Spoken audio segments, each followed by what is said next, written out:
एक बिजनेसमैन था जिसने बहुत पैसा कमाया। बहुत बड़ा घर, नौकर-चाकर, गाड़ी, सारी सुख-सुविधा उसके पास थी।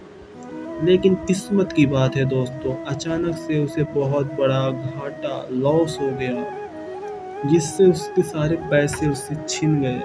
वो कंगाल हो गया, बहुत परेशान रहने लगा।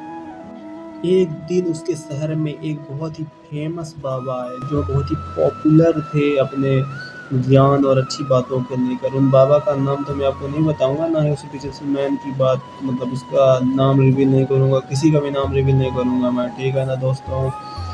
तो व्यापारी जो था, जो बिज़नेसमैन था हमारा, वो उस बाबा के पास गया, जो साधु थे हमारे, उसके पास वो बिज़नेसमैन गया। उसने पूरी बात बताई और बोला कि हे महाराज, हे प्रभु, हे बाबा जी, मुझे बताएँ कि मुझे कैसे शांति मिले? मुझे इतना बड़ा लॉस हो गया, अब मैं क्या करूँ?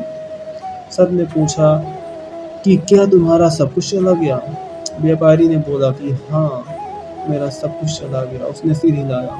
उसने दोबारा प्रश्न किया, जो हमारा बाबा है, उसने दोबारा उससे पूछा, तो यदि ये तुम्हारा था, तो तुम्हारे पास क्यों नहीं रहा? वो चला क्यों गया?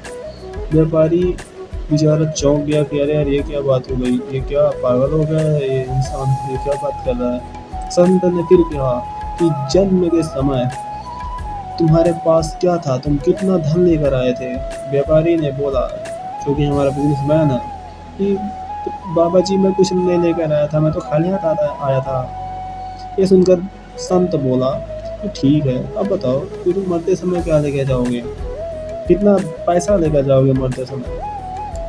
तो जो हमारा बिज़नेसमैन है, उसने हँस कर कहा कि यहाँ से कौन क्या लेके जाता है जो मैं लेके जाऊँगा? खाली हाथ ही जाऊँगा। तो संत बोला, जब तुम खाली हाथ आए थे और खाली हाथ ही जाओगे, फिर चिंता क्यों करते हो? बिज़नेसमैन ने कहा, ये तो सब बात सही है, लेकिन जब तक यहाँ पे रहूँगा तो भूखा थोड़ी मरूँगा। यहाँ पे तो भाई पैसा-वैसा कमाना पड़ेगा, तब जाके कुछ चलेगा, अपना ज़िंदगी तभी तो चलेगी बाबा जी।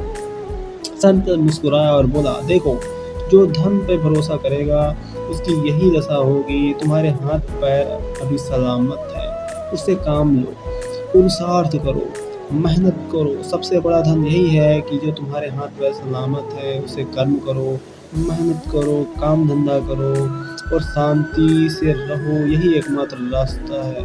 यह सुनकर व्यापारी ने बोला कि हाँ यार, अभी तो मेरे हाथ-पास पैर सलामत हैं और मेरे हाथ-पैर दोनों सही हैं। मैं अभी ज़िंदा हूँ, मैं अभी मरा नहीं हूँ, तो किस बात की टेंशन है? वो कुछ भी काम कर सकता है। धीरे-धीरे व्यापारी ने अपना काम-धंधा स्टार्ट किया और उसे बहुत बड़ा प्रॉफ़िट हुआ और वो आगे चल के बहुत ही अमीर इंसान बन गया और लोगों का भला करने लगा। तो दोस्तों, ये जो कहानी है मैंने खुद से बनाई है, तो अगर आपको ये पसंद आता है तो आप चैनल को सब्सक्राइब कर लें। और ऐसी और कहानी आपको मैं नहीं लाऊँगा, ये एंडिंग है, ये आखिरी पार्ट है। दैट्स इट दोस्तों, अगर अच्छा रिस्पॉन्स आएगा तो फिर बढ़ाऊँगा, नहीं तो दैट्स इट भाई, ये एलसीयू का पार्ट थोड़ी है।